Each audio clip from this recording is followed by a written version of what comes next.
Hello everyone, সবাই কেমন আছো? তো এখন আমি যাচ্ছি একশর শিব মন্দিরে। তোমরা কিন্তু অনেকেই শুনেছো একশর শিব মন্দিরের কথা।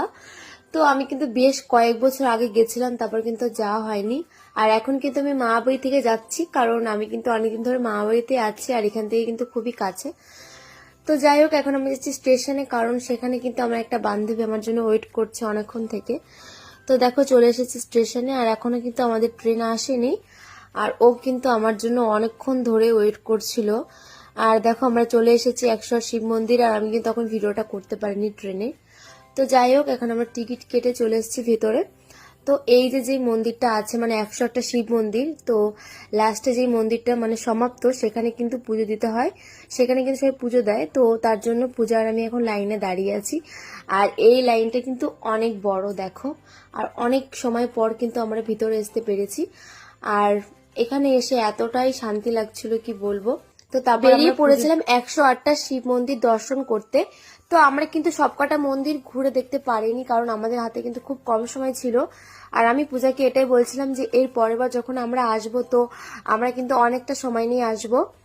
আর দেখো, সামনে যে পুকুরটা দেখতে পাচ্ছ, পুকুরের জলটা এতটাই ঠান্ডা ছিল, মানে এত ভালো লাগছিল, কারণ প্রচন্ড গরম ছিল সেই দিন। আর সামনে তো দেখতেই পাচ্ছ কত মন্দির রয়েছে পরপর। তো তারপর গেছিলাম নন্দীর কাছে। আমি শুনেছি নন্দীর কানে নাকি কিছু বললে সেই নিজের ইচ্ছা নাকি পূরণ হয়। আর আমি একটা জিনিস তখন থেকে ফলো করছিলাম, এই বাচ্চাগুলো কিন্তু তখন থেকে নন্দীর কানে কিছু না কিছু বলছিল। আর এই যে সামনে যে গাছটা, তোমরা তো বুঝতে পারছো এখানে অনেকে অনেক কিছু মানত করেছে।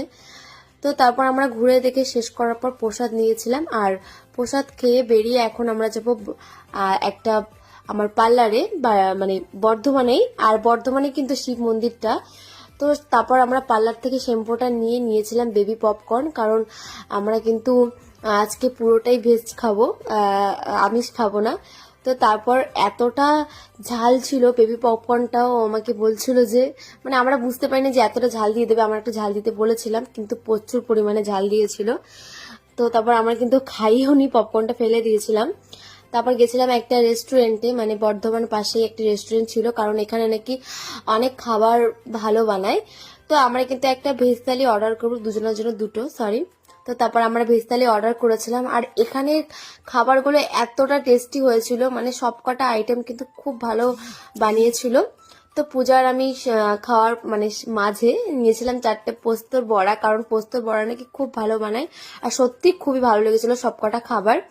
তো তারপর লাস্টে আমরা নিয়েছিলাম দুটো কোল্ড ড্রিঙ্কস দুজনের জন্য।